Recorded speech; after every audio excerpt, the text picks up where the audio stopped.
Selamat datang di Taji Api, selamat datang di rumah kita. Halo, assalamualaikum warahmatullahi wabarakatuh, rekan Sobi, saudara-saudara Taji Api, di mana saja rekan-rekan dan saudara-saudara berada. Semoga selalu dalam keadaan sehat dan selalu dalam keadaan sejahtera. Pada video kali ini kita kembali membangun relasi dan chemistry dengan ternak kita.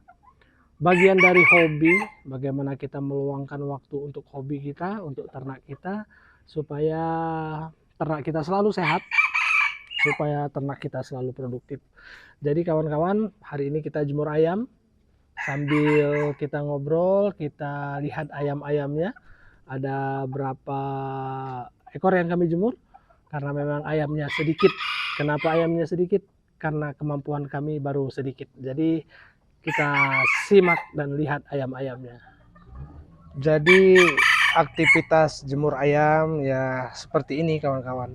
Ayam hutan merah Sumatera memang tidak dikandangkan atau tidak menggunakan kandang jemur, tetapi kakinya diikat seperti ini karena kita ingin menghindarkan perkelahian antar ayam.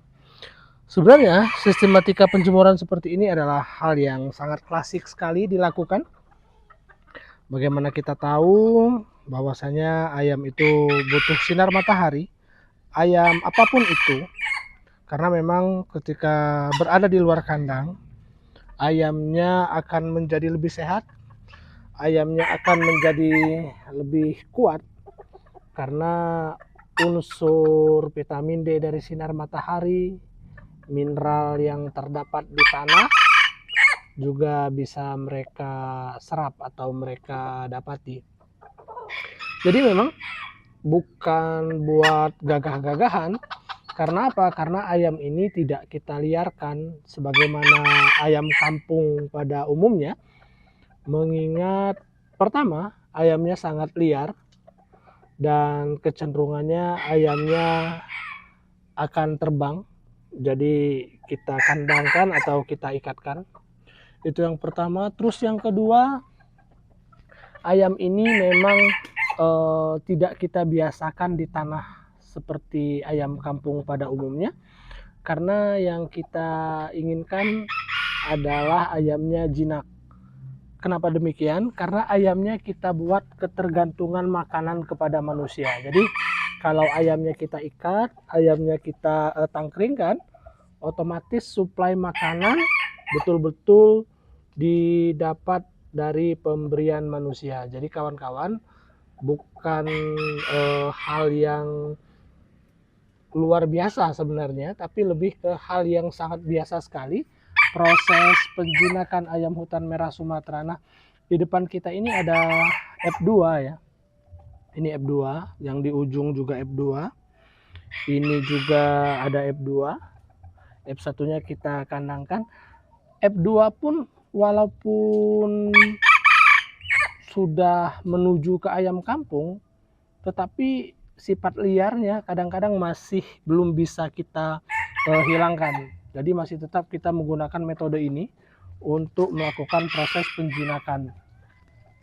Jadi kalau mau bikin tempat ternak ayam hutan ya harus dikandangkan yang luas. Nah itu dia ayam hutan F1 kita.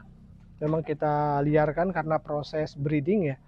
Jadi kita upayakan ayamnya itu tidak stres. Karena kalau di dalam kandang, pertama amoniak tinggi sekali, biasanya berpengaruh kepada stres ayam. Terus selain amoniak juga hijauan juga sangat kurang. Biasanya kalau ayam kurang terhadap hijauan itu suka memakan bulu temannya sendiri. Itu sudah menjadi sebuah kepastian dan keniscayaan ketika kawan-kawan punya ternak ayam, terus ayamnya makan bulu temannya sendiri atau memakan bulunya sendiri, itu bisa dipastikan kalau ayamnya kekurangan hijauan. Jadi terjadwal seminggu 2 kali atau seminggu 3 kali ayamnya dilepas seperti ini. Kita yakin dan percaya semua kebutuhan yang dibutuhkan oleh ayam itu bisa mereka penuhi dan mereka dapati di alam. Bisa tidak kita memenuhinya dengan mineral yang dijual di toko peternakan? Sebenarnya bisa-bisa saja, tetapi akan ada hal lain yang kita butuhkan, misalnya kebersihan kandang ya. Kebersihan kandang ini tidak hanya bersih dari kotoran, tetapi bagaimana kita memastikan kalau kandang ayamnya itu bersih dari amoniak. Nah, amoniak ini sangat berakibat fatal kepada unggas, khususnya ayam hutan merah Sumatera. Karena apa? Karena udara yang sudah tercemar amoniak itu bisa menaikkan tingkat stresnya. Mulai dari ayamnya gampang kena snot sampai juga pada ayamnya itu bisa gimana ya? Bisa pilek. Snot enggak, tapi pilek, lama-lama ayamnya lemas. Jadi begitu kawan-kawannya. Jadi kalaupun ada yang punya kandang intensif, ayamnya disuplai makanan, saya yakin dan percaya itu yang punya kandang pasti sudah mengantisipasi semuanya. Karena memang tingkat amoniak yang tinggi pada kandang itu sangat tidak baik untuk ayam. Jadi kawan-kawan bisa lihat ya bagaimana kegiatan kami menjemur ayam untuk ayamnya tetap sehat. Jadi inilah kawan-kawan ya bagian dari hobi. Bagaimana hobi itu membuat kita lebih berwarna.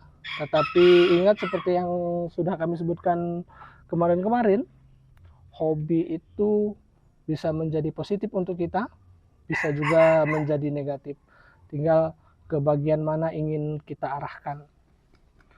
Balik lagi ke metode penjemuran ayam, ini memang sangat baik dilakukan dan bahkan wajib dilakukan oleh peternak ayam. Kalau yang berternaknya dengan kandang intensif, tentu harus rajin semprot ya. Amoniaknya kalau bisa dihilangkan, kita hilangkan. Karena amoniak pada kandang bisa menentukan kualitas kesehatan ternak dari ayam kita. Jadi beginilah kawan-kawan kondisinya. Mungkin itu saja kegiatan kita pada hari ini yang bisa kita wartakan, bisa kita bagikan. Salam hangat membara dari kami Taji Api. Assalamualaikum warahmatullahi wabarakatuh.